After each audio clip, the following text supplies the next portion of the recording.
Bonjour à tous et merci à Quelque part Record de nous accueillir ce soir pour la sortie du livre de Maxime Delcourt qui s'appelle très joliment Il y a des années où l'on a envie de ne rien faire. Maxime, tu es journaliste, tu écris pour Les Inrocks, pour New Noise, pour Mouvement et différents webzines.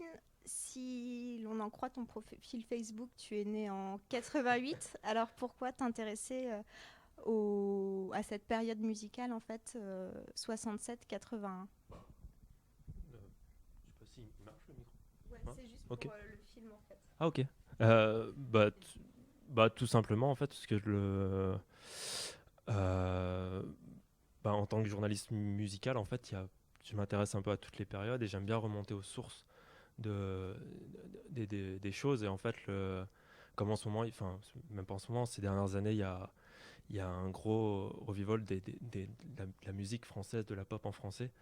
euh, et que j'ai toujours été attaché à. Enfin, toujours. Depuis quelques années, je suis attaché aux travaux de Brigitte Fontaine, de Gainsbourg, de Dick Annegarn. Et en fait, tout simplement, ça m'a donné envie de creuser un peu. Et la compilation Mobilisation Générale chez Born Bad aussi, qui a fait aussi, qui a créé aussi cet attrait. Et après aussi, je pense, voilà, 88, mais c'est aussi ce qu'on qualifie de génération Internet, en fait. Et du coup, il n'y a pas de genre en soi qui me, c'est pas la période qui me fascine, qui prédomine sur tout le reste, mais c'est une période qui m'intéresse parmi tant d'autres. Et, euh, et donc, enfin voilà, tout simplement. Ça fait partie des scènes que j'apprécie. Et au-delà de la musique, ton livre en fait a plein de références littéraires, des références au théâtre. On parle de Dada, on parle du Chêne Noir, on parle aussi de politique, de mai 68, des luttes ouvrières. Donc, qu'est-ce qui, selon toi, a favorisé l'ouverture ou la liberté qui était propre à ces années 67-81? Ce qui a favorisé, je pense, tout simplement, en fait, je pense que c'est surtout l'état d'esprit des années 60-70, en fait, où à ce moment-là, beaucoup de choses se passaient, d'un point de vue, comme tu disais, politique, au niveau du théâtre, de la littérature, des mouvements artistiques. Enfin, dans le livre, à un moment, un chapitre, je reviens sur l'influence du futurisme, du dadaïsme, du surréalisme et du situationnisme sur la chanson. Et, euh, et en fait, c'est tous ces mouvements. En fait. Enfin, je pense que de toute façon, intrinsèquement, chaque mouvement, musicaux ou non, est lié à d'autres mouvements. En fait, pas forcément. Enfin, voilà, Brigitte Fontaine, par exemple, est un super bon exemple pour ça, où elle est arrivée à la musique grâce au théâtre. Et, euh, et après, elle allait puiser à chaque fois. Enfin, entre chaque album, elle allait repuiser dans le théâtre son inspiration. Et à côté de ça, le théâtre l'a amené à la littérature. Elle a souhaité, elle avait écrit une pièce pour Marguerite Duras. Euh, donc il y a tout est très lié en fait. Il y a pas de, je pense qu'il n'y a pas de frontières, en tout cas à cette période-là, entre les formes artistiques. Et je pense que ce qui a permis ça, après, je pense que c'est juste l'audace des artistes en fait, aussi ce courage qu'ils ont eu de mélanger les genres. Ouais, mais il y a des dizaines de pages sur le contexte politique, sur la confusion des genres. Il faut que tu nous en dises un petit peu plus. Sur la confusion des genres. Oui, après par exemple pour le surréalisme, par exemple, il y a énormément de groupes dont je parle dans le livre où- qui ont fait référence au surréalisme, que ce soit par les titres de leurs chansons, comme, euh, comme François Tuss, qui à l'époque était que sur le jazz ou le free jazz. Tous ces titres, son album, enfin son 45 tours, La Maison du Fille du Soleil, avec Don Cherry, le père de Néné Cherry. Euh, Où en gros, voilà, les titres sont clairement surréalistes. Ensuite, lui, il a créé une pièce de théâtre, la chasse au snark, ou la chasse du snark, je sais plus exactement l'adjectif, donc inspiré de Lewis Carroll. Euh, Ensuite, il y a Albert Marker, qui est un proche collaborateur de Dick Annegarn, qui a, que ce soit dans ses paroles, mais aussi dans ses pochettes. Ses pochettes, c'est des portraits d'Arcimboldo, qui était une inspiration des surréalistes. Euh, Voilà, enfin il y en a tellement. Enfin après voilà, on peut aussi parler de Léo Ferré qui a consacré carrément un album à Aragon. Il y a et c'est pas le seul. Enfin il y a Louis Powell qui a écrit Le Matin des Magiciens, qui a inspiré des dizaines de musiciens. Et ce qui est assez intéressant, c'est que c'est entre 69 et 71 où il y a le Martin Circus qui enregistre un 45 tours Le Matin des Magiciens. Il y a Eira qui enregistre un album qui s'appelle le Matin des Magiciens d'ailleurs, je crois. Et il y a Guy Scornic qui enregistre pour Powell. Enfin, il y a une vraie influence du surréalisme à cette époque-là. Et pour le situationnisme, pareil. De toute façon, on peut pas renier que Debord dans les années 60 était très très important. Il l'est encore d'ailleurs, mais et voilà l'album. Le seul album du situationnisme, cette compilation de Jacques Leglou, où Guy Debord et Raoul Vaneigem enregistrent, enfin écrivent des chansons sous pseudo, parce que c'était très engagé, des détournements de chansons de Dutronc, de Yves Montand. Enfin, voilà, le situationnisme, c'est encore un des bons exemples, mais tout à l'heure je parlais du futurisme. Voilà, Russelot, par exemple, qui est un peu le père, le papa du futurisme, euh, voilà, dans les années 1910, a décrété que le bruit était aussi important que les notes. Et cette pensée-là, elle a certes influencé beaucoup plus la techno, la musique électronique, mais elle a aussi influencé des artistes comme Jacques Bérocal, qui enregistre son album parallèle que je chronique dans le livre, mais aussi le premier Musique Musique. Ce sont clairement des musiques, des albums de musique bruitiste.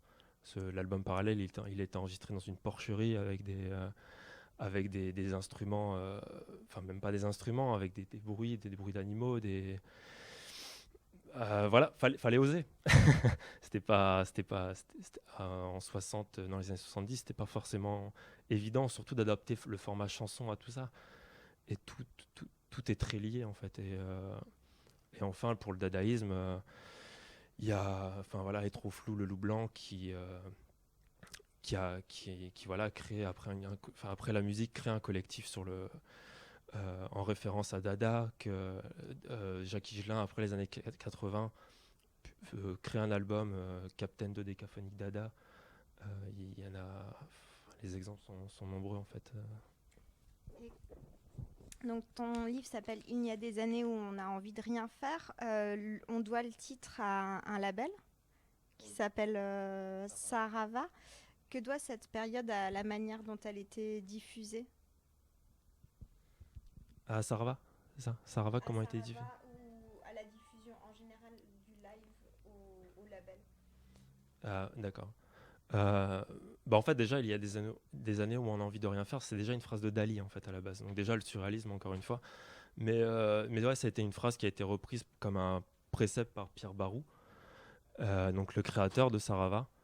Et, euh, et donc en fait Sarava qui est devenu un peu le label référence de ces années-là, c'est pas du tout le seul. Je pense le démontrer un peu dans le livre, mais Sarava ça a été un peu l'incarnation de toutes ces années parce que leur mode de fonctionnement était très libertaire. Pierre Barou, pour l'avoir rencontré, il a gagné, en tout cas à cette époque-là, il gagnait aucun argent sur les albums produits. Tout était redistribué dans les productions des suivants, dans la production des suivants et dans l'organisation de soirées. Par exemple, ils organisaient les soirées du Mouffetard, donc à Paris, où en gros tous les lundis, il y avait une réunion de tous les artistes, que ce soit Brigitte Fontaine, Jacques Higelin, Areski Belkacem, ou les artistes internationaux, comme Pierre Akindege ou Jacques Trees ou Nana Vasconcelos. Et en fait, ils se réunissaient tous et ça durait jusqu'au bout de la nuit, ça se poursuivait dans d'autres bars. Et ces soirées-là permettaient de financer. Ça permettait aussi de rembourser. Parce que Pierre Barou s'est fait escroquer par un de ses meilleurs amis. Où en gros, tous les sous récoltés enfin, toutes les ventes étaient détournées à son profit. Donc en gros, ces soirées permettaient aussi de rembourser un peu le prix, enfin la perte. Mais, euh, mais en tout cas, Sarava a fait beaucoup déjà par rapport au live, a permis à des artistes d'être, contrairement à d'autres labels comme Futura, comme, comme Le Chant du Monde ou comme Expression Spontanée, a mis en lumière, enfin avait une vraie notoriété, enfin il faut le relativiser, mais c'était une notoriété médiatique un peu plus forte. Et donc permettait un peu la mise en lumière de certains artistes et a aussi exploré beaucoup de genres. Enfin, Brigitte Fontaine et Areski Belkacem n'auraient pas fait les albums sans la liberté que leur accordait Sarava.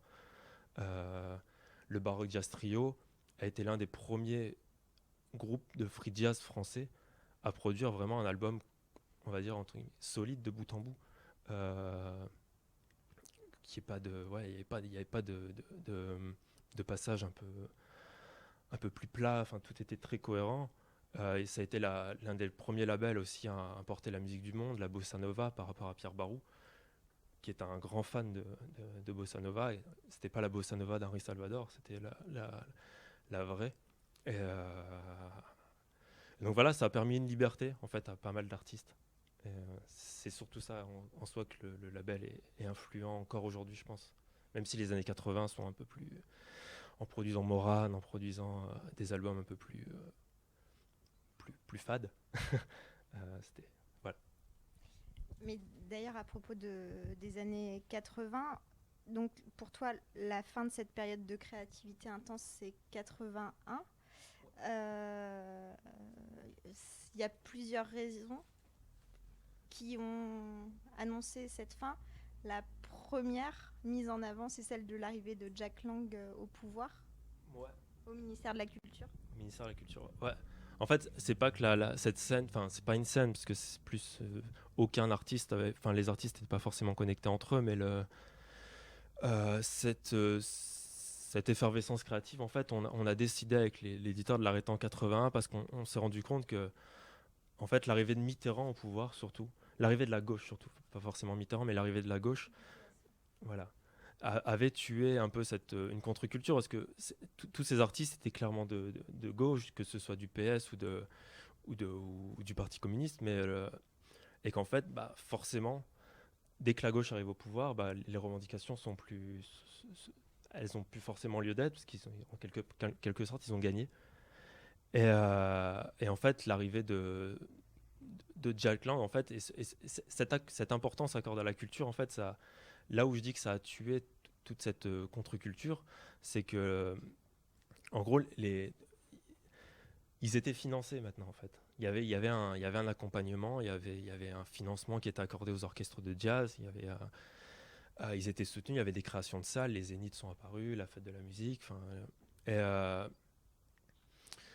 et au final, ça n'a pas forcément fait de bien à cette scène, à cette période. Ça, oui, enfin, en gros, ils étaient plus en marge. Ils étaient plus en marge et beaucoup façon. Et en fait, là où on s'est aussi arrêté en 81, c'est on constate assez rapidement que Brigitte Fontaine en 81 arrête la musique pendant une petite dizaine d'années. Dick Hannegarn, pareil, il part vivre, il fait le tour de la France, un peu le tour du monde, il vit sur une péniche dans une ferme. Enfin, il n'y a pas de. Christophe met aussi un terme pendant un certain temps à sa carrière. Il y en a beaucoup. Il y en a certains qui se mettent à faire des musiques beaucoup plus convenues, beaucoup plus radiodiffusables. Euh, et, euh, et je pense qu'aussi, donc, aussi ce qui amène aussi à. Ce qui n'est pas lié qu'à Jack Lang, mais c'est aussi l'arrivée des radios libres, l'arrivée des radios. Enfin, la plus grande importance des radios, où, en gros, voilà, c'est ce que je dis dans le livre, l'un des plus gros rassemblements des années 80 de jeunes, c'est pour la radio énergie. Enfin, ça change quand même des années précédentes où on se battait pour les usines, donc là, il y a un changement en fait. Vraiment, on prend conscience on prend conscience du tube. Il y a l'arrivée du top 50, il y a l'arrivée, voilà, tout se formate un peu plus, en tout cas pour le format chanson. Et, euh, et donc ouais, l'arrivée de Jack Lang a un peu, elle a officialisé cette culture-là en fait. Et du coup, ça a contribué à tuer forcément la contre-culture. Une contre-culture est toujours éphémère de toute façon, donc elle a duré 14 ans, c'est déjà, c'est déjà pas mal. Et pourtant, tu parles de différents héritiers du mouvement. En tout cas, t'en cherches. Ouais. Il y en a. Oui, après, voilà, c'est des héritiers plus ou moins revendiqués, mais il y en a beaucoup. Il y en a peu pas forcément beaucoup dans les années 80-90.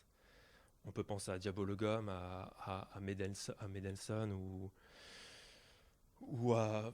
Voilà, je rangerai pas Dominica dans tout ça, parce que Dominica a pas rénové le format chanson.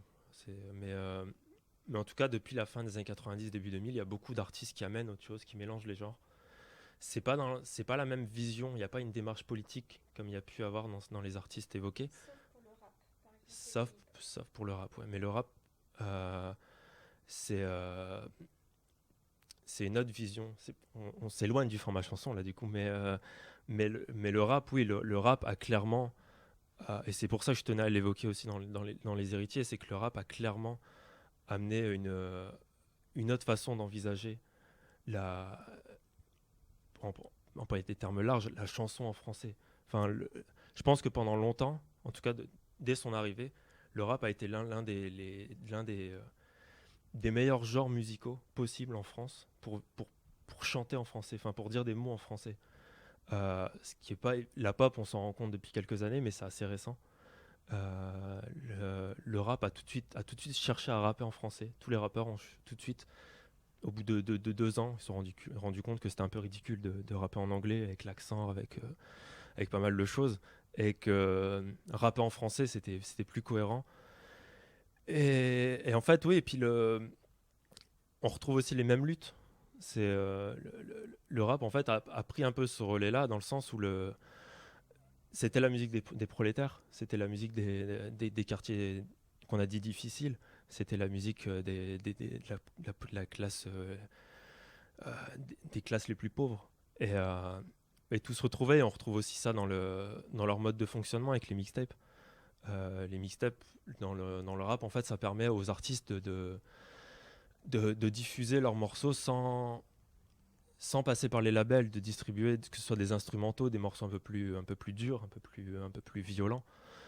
Et, euh, et voilà, c'est aussi la manière pour les rappeurs d'être indépendants, de véhiculer les morceaux dont ils ont envie. Et donc ouais, on retrouve aussi ça chez les rappeurs. Et on retrouve aussi chez des rappeurs un certain goût de la chanson. Il y a beaucoup de rappeurs qui font que ce soit des duos, comme Kerry James qui a fait un duo avec Aznavour. Là, on parle chanson vraiment variété, mais avec tout simplement Noir qui semble sur son album Claude François, mais aussi Dominique Grange pour le côté un peu plus révolutionnaire. Enfin, exemple célèbre, D'ici la peste qui fait un duo avec Yannick Noah. Enfin, il y en a énormément. Il y a une compilation en hommage à Renaud. Euh, Il y a il y a un vrai attachement du rap au format chanson en fait, beaucoup plus que d'autres certainement, beaucoup plus que d'autres genres certainement. Et en fait, ton livre est composé en deux parties. Donc la première, il y a décrit en fait ces années 67-81 et la deuxième propose 60 disques pour découvrir la période. Donc ce que je te propose, si tu es toujours d'accord, c'est de faire un petit blind test avec 5 morceaux qu'on a préparés. Voilà. Donc Marc, si tu peux envoyer le premier extrait, s'il te plaît. Et après, c'est à toi de commencer. Oui, dis-moi, connais-tu l'animal qui inventa le calcul intégral? Est-ce Leibniz ou bien Newton ou bien est-ce que c'est moi qui déconne? Voudrais-tu, mon amour, intégrer des équations nuit et jour?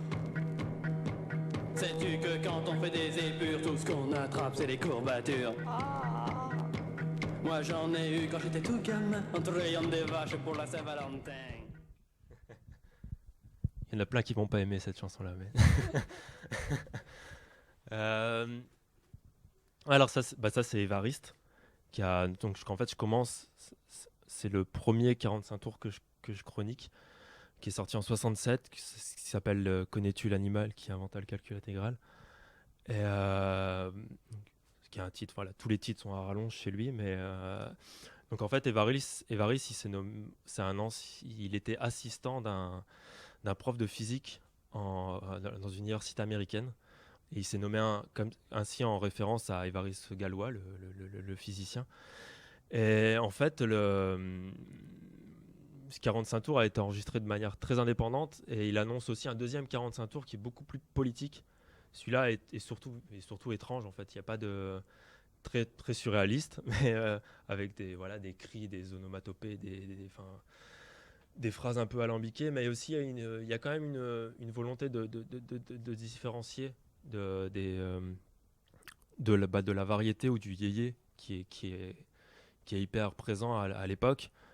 Par exemple, dans cette chanson, à un moment, il fait référence au texte il dit en gros ce que je pense de Dutronc et je sais plus de quel autre artiste. Ce que je, ouais, enfin, il parle de deux artistes. En gros, il y a Dutronc dedans et ça commence par C, ça finit par on. Donc, ce qu'il pense d'eux. Je crois que c'est Yves Montand, ouais, je crois. Et donc Évariste, après, c'est aussi c'est quelqu'un qui était très proche à l'époque de Renaud, qui a monté un collectif avec Renaud. Le nom m'échappe, mais c'est un comité révolutionnaire. Je crois que c'est le CRAC, comité révolutionnaire. Enfin voilà, c'est. Mais voilà, en fait, cet artiste annonce. C'est pour ça que j'ai souhaité le placer au début, parce que déjà avant 67, il y a très peu d'artistes qui sont vraiment dans une démarche un peu expérimentale, même si, comme je le dis dans l'intro du livre, Bobby Lapointe, Boris Vian, pour certains aspects, peuvent être considérés comme tels, mais Évariste a vraiment une approche complètement débridée. Il n'y a personne qui ressemble à Évariste à cette époque-là. Et après, il tourne vers des schémas plus traditionnels avant de retourner faire sa carrière de mathématicien physicien, mais il a... Enfin, ouais, et en tout cas, avec ce 45 tours, il a amené une certaine vision de la chanson française un peu pop, surréaliste, étrange. Et voilà, enfin, ce 45 tours, il vaut le détour malgré. Et les clips aussi, les clips d'Évariste Oui, également. il a une sacrée allure. Alors le deuxième titre est a priori beaucoup moins pop. Les trottoirs c'est pour nous, la rue est à nous. Je m'ennuie. Vos papiers. Si vous avez les cheveux longs ou un faciès d'une drôle d'espèce. Mais si les cheveux vous les portez courts, on vous mettra pas dans les fours. Répression, répression, répression. Douce majorité silencieuse. Alors ça, c'est Colette Mani, Répression.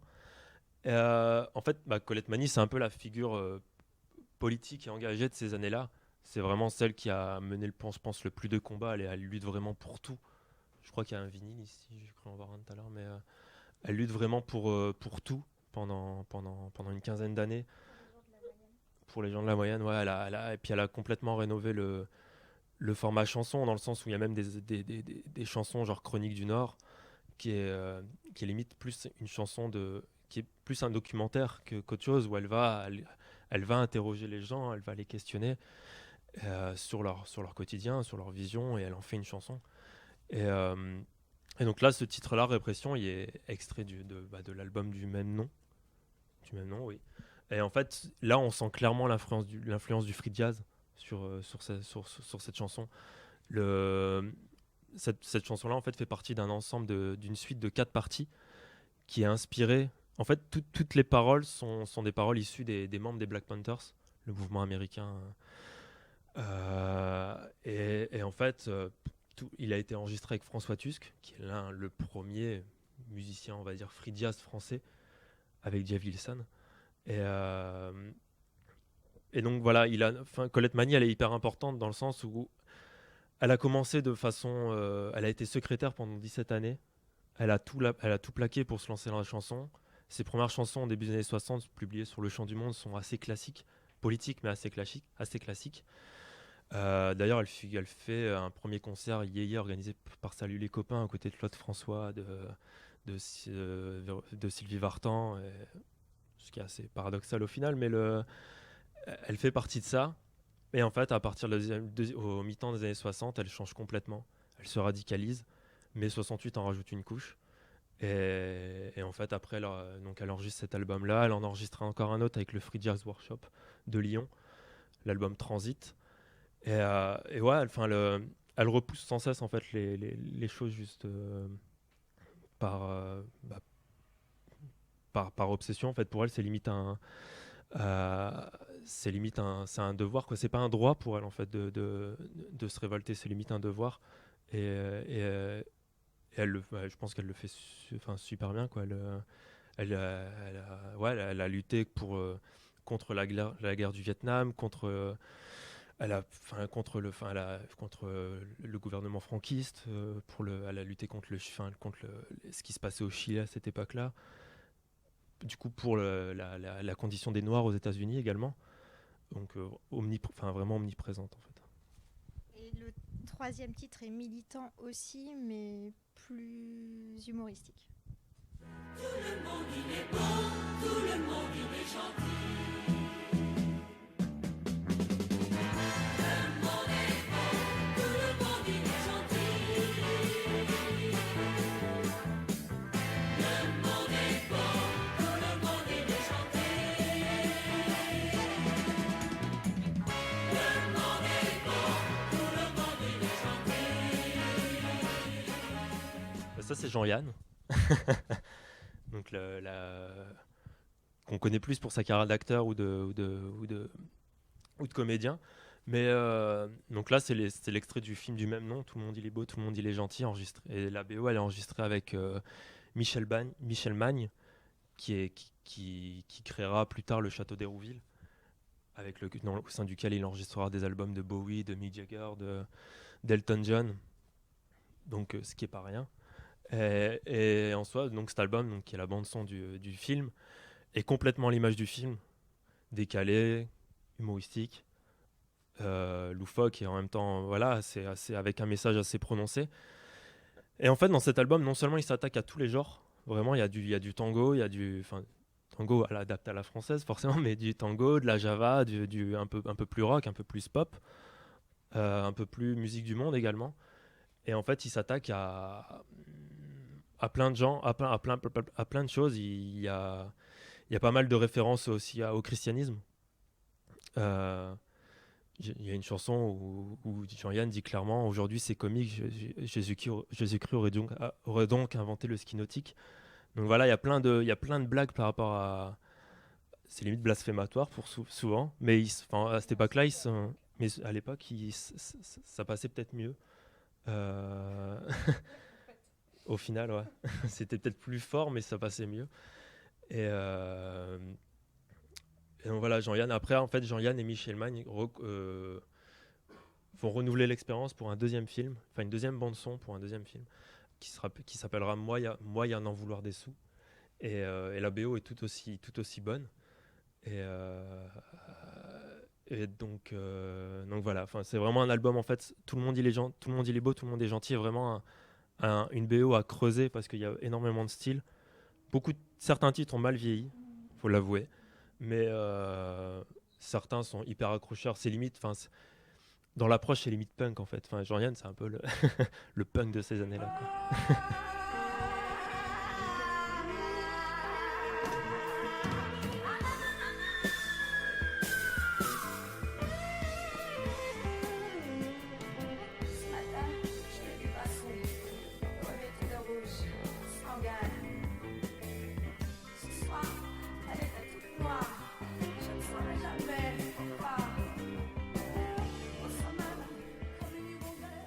Ça, c'est Mama Bea Tchaikovsky.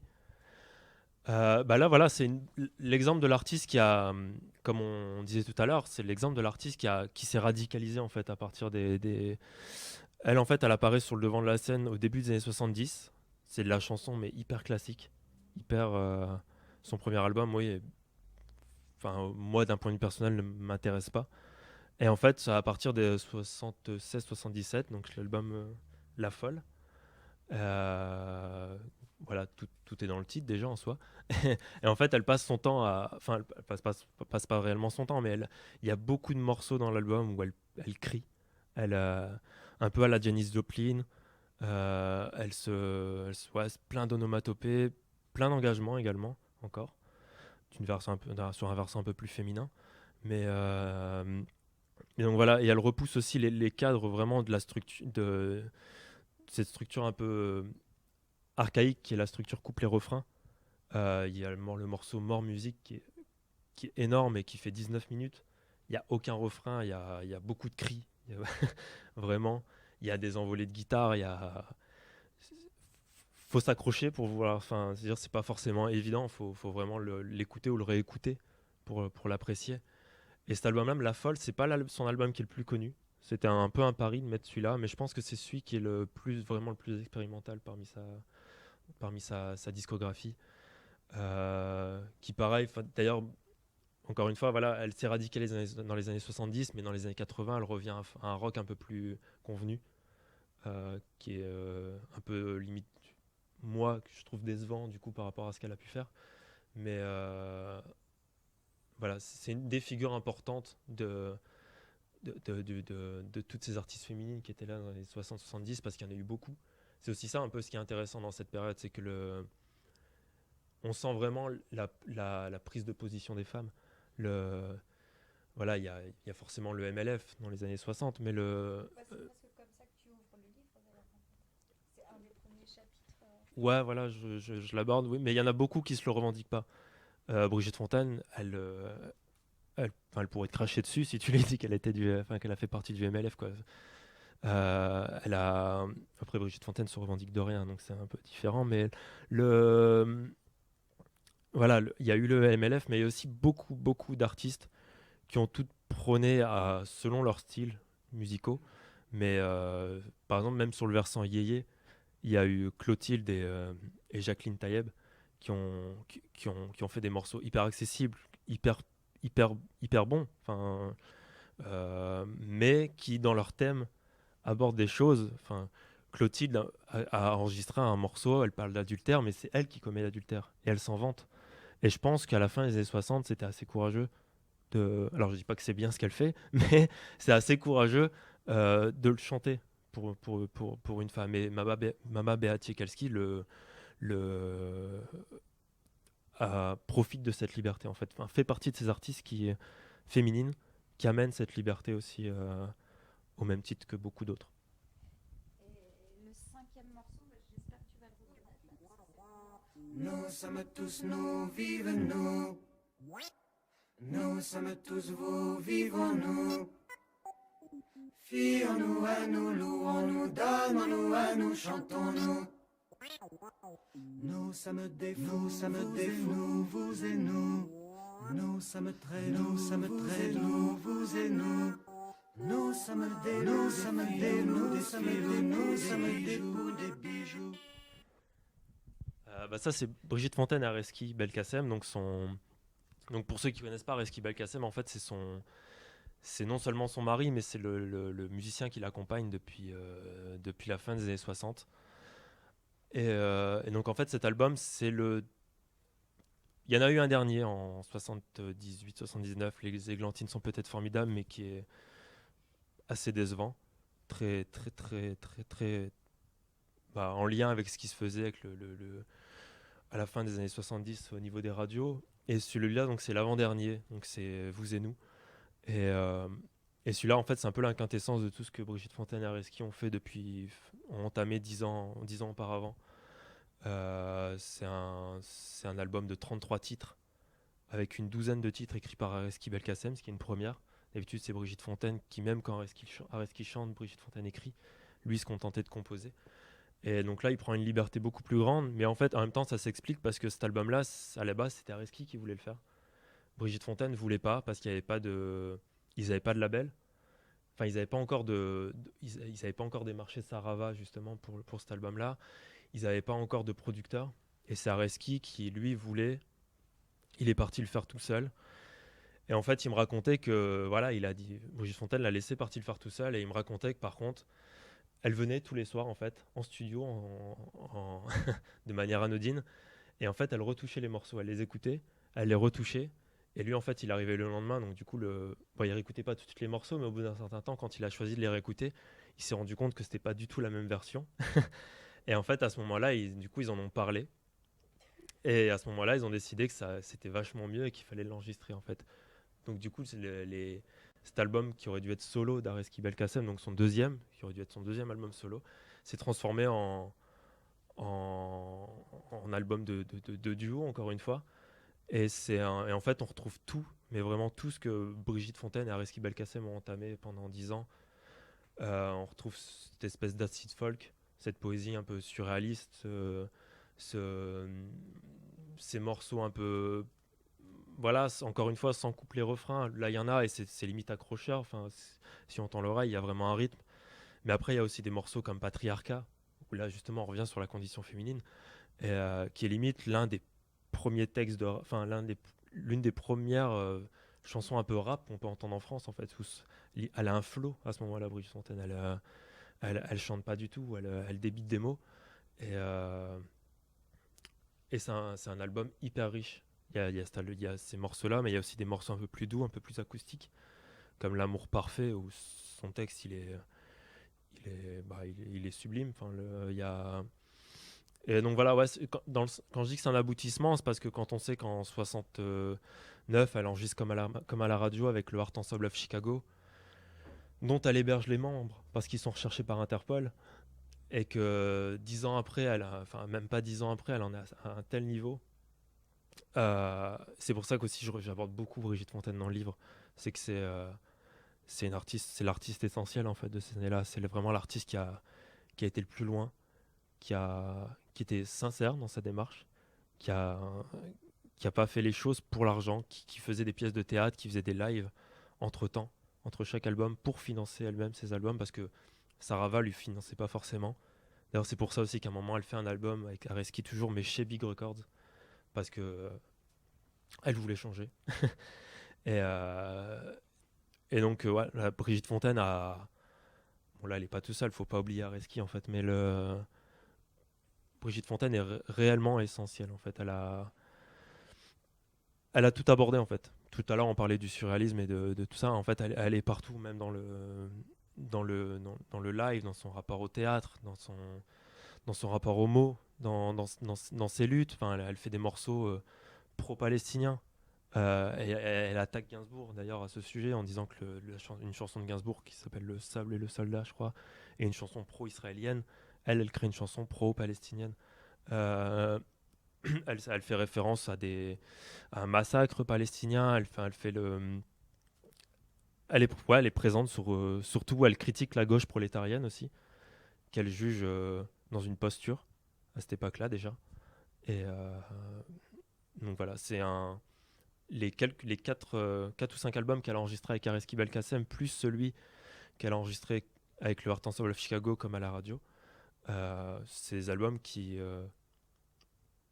limite, si on peut se contenter d'albums parmi ceux que je chronique, c'est limite ceux-là en fait. Ils sont inépuisables en fait. Voilà. Bah, merci en tout cas, Maxime. Ben, merci à toi.